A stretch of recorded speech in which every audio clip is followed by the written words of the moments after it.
सम्पत्ति जीवनमा पायो भनेर खुसी भइहाल्ने कारण त पटक्कै देख्दिनँ। पैसा वरदानको रूपमा पनि आइन्छ, आशीर्वादको रूपमा पनि आइन्छ, जसले गर्दाखेरि आफ्नो मात्र कल्याण नभइकन अन्य धेरैको सेवा गर्ने, कल्याण गर्ने त्यो एउटा उपयोगी पात्र बन्छ या त्यो के भन्छ उपकरण बन्छ। नत्र भने श्रापको रूपमा जीवनमा यो पैसा सम्पत्ति भित्रियो भने यसले भए नभएको दुःखको जड त्यसैले बनाउँदो रहेछ। अरूको मनमा पाप जगाउने कारक पनि त्यही बन्दो रहेछ। चाहे त्यो आफ्नो आफन्तै किन नहोस्, आफूलाई माया गर्छु भन्ने मान्छे किन नहोस्, जब आफ्नो जिन्दगीमा त्यो धन सम्पत्ति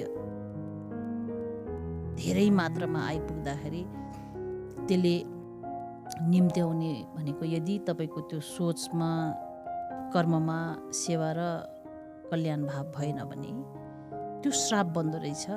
अहिले धेरैभन्दा धेरै उदाहरणहरू यो समाजमा अहिलेको समयमा देख्न पाइन्छ।